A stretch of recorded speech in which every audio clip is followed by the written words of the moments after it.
राधे राधे दोस्तों मेरे YouTube channel पर आपका हार्दिक स्वागत है। दोस्तों आज हम इस वीडियो में बताएंगे कृष्ण पक्ष की एकादशी का क्या नाम है और एकादशी की व्रत कथा। वीडियो अच्छी लगे तो लाइक शेयर कमेंट कीजिएगा। यदि मेरे YouTube चैनल पर आप नए हैं तो मेरे चैनल को सब्सक्राइब कीजिए। वीडियो अच्छी लगे तो ज़्यादा से ज़्यादा इसको शेयर कीजिएगा, उसका भी आपको पुण्य मिलेगा। चलिए वीडियो को स्टार्ट करते हैं। चैत कृष्ण पक्ष की एकादशी का नाम पापमोचनी एकादशी है। इस दिन व्रत रखने वाले को एक दिन पहले से कुछ नियम होते हैं जो उनको चालू कर देना चाहिए। नियम की वीडियो मेरे इसी चैनल पर पड़ी है। कुछ नियम हैं जो हम आपको बता देते हैं, जैसे कि इस दिन एक दिन पहले प्याज, लहसुन, मांस, मदिरा और चावल को बिल्कुल भी नहीं खाना चाहिए। और जब व्रत के दिन सुबह आप कुल्ला मंजन करें। मंजन बाजार वाला बिल्कुल भी ना करें।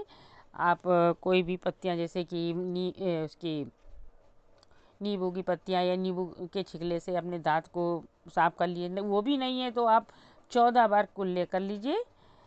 आप इस तरह से आप व्रत को आरंभ करें और नहा धोकर सबसे पहले मंदिर को साफ कीजिए और भगवान को गंगा जल या सादे जल या पंचामृत से आप स्नान कराएं।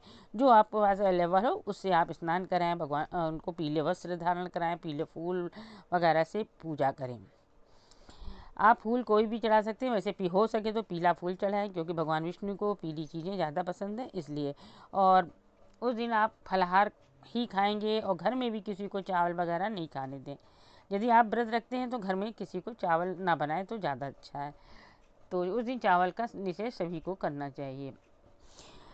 तो फूल वगैरह चढ़ाने के बाद आप फलाहार का भोग लगाएं। पूरे दिन का व्रत रखें। एक टाइम हो सके तो आप चल जाए तो आप बिना नमक के रहें, नहीं तो आप एक समय सेंधा नमक खाकर व्रत रख सकते हैं।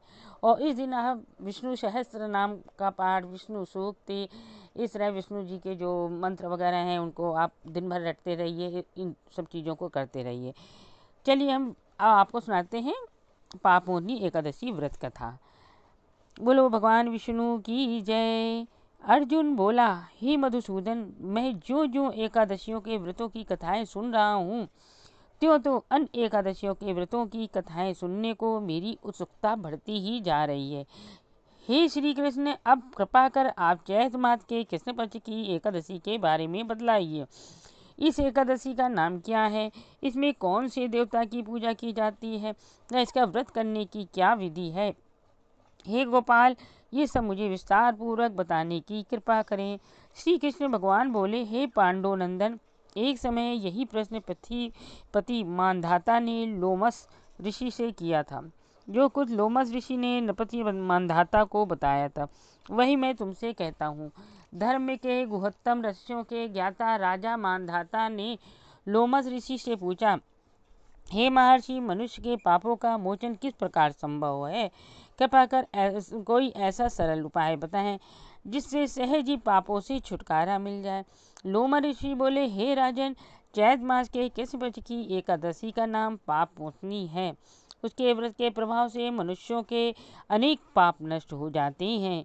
मैं तुम्हें इसकी कथा सुनाता हूँ, ध्यान पूर्वक सुनो। प्राचीन काल में चैत्र रथ नामक एक वन था। उसमें अप्सराएं किन्नरों के साथ विहार करती थी।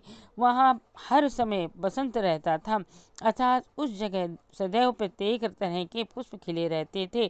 कभी गंधर्व कन्याएं विहार किया करती थी, कभी इंद्र अन्य देवताओं के साथ क्रीड़ा किया करते थे।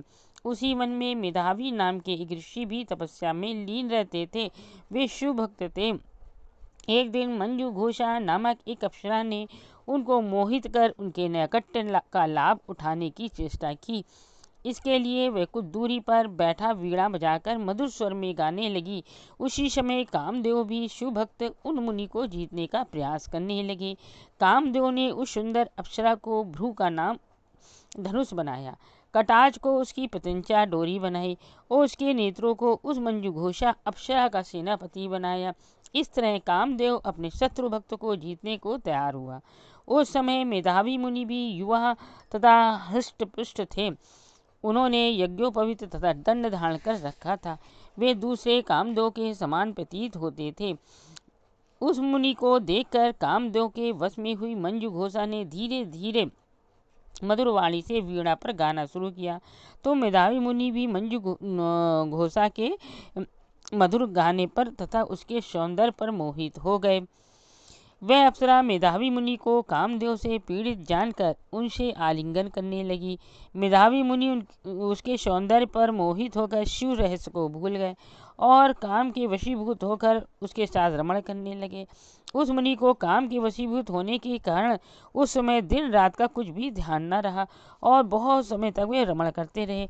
तदुपरांत मंजू घोषा ने उस मुनि से बोली, हे मुनि, अब मुझे बहुत समय हो गया है, अतः स्वर्ग जाने की आज्ञा दीजिए। उस अप्सरा की बात सुनकर मुनि बोले, हे सुंदरी, संध्या को तो आई हो, प्रातः काल होने पर चली जाना। मुनि के ऐसे वचनों को सुनकर अप्सरा उनके साथ रमण करने लगी। इसी प्रकार उन्होंने साथ साथ बहुत समय बिताया।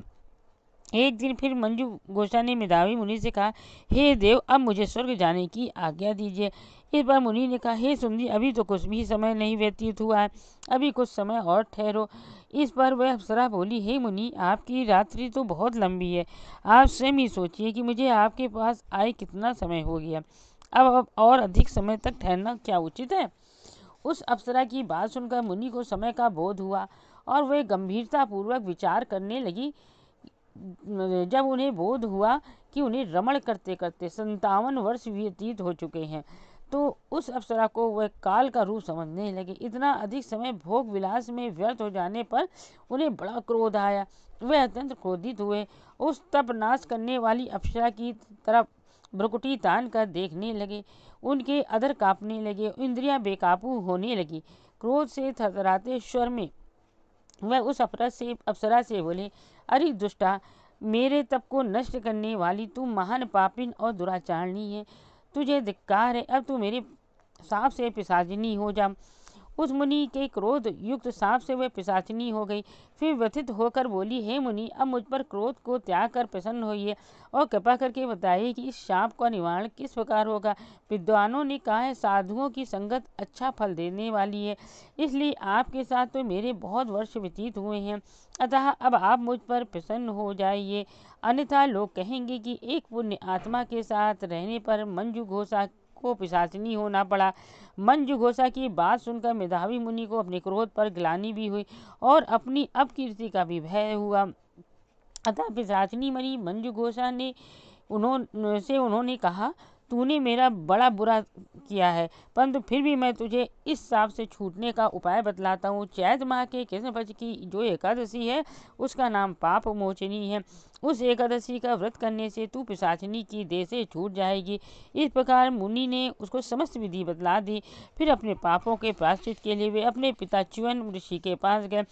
च्यवन ऋषि अपने पुत्र मेधावी को देखकर बोले, रे पुत्र, तूने ऐसा क्या किया है, तेरे समस्त तप नष्ट हो गए हैं, जिससे तुम्हारा सारा तेज क्षीण हो गया है। मेधावी लज्जा से सिर झुकाकर बोले, पिताजी, मैंने एक अप्सरा से रमण करके बहुत बड़ा पाप किया है। इसी पाप के कारण संभवतः मेरा सारा तेज और मेरे तप नष्ट हो गए हैं। कृपा करके आप इस पाप से छूटने का उपाय बतलाइए। च्यवन ऋषि बोले, हे तात, तुम चैत्र मास के कृष्ण पक्ष की पाप मोचनी एकादशी की विधि तथा भक्तिपूर्वक व्रत करो, इससे तुम्हारे समस्त पाप नष्ट हो जाएंगे। पिता के वचनों को सुनकर मेधावी ऋषि ने पाप मोचनी एकादशी का विधि पूर्वक उपवास किया। उसके प्रभाव से उनके समस्त पाप नष्ट हो गए। मंजू घोषा अप्सरा भी पाप मोचनी एकादशी का व्रत करने से पिशाचिनी की देह से छूट गई।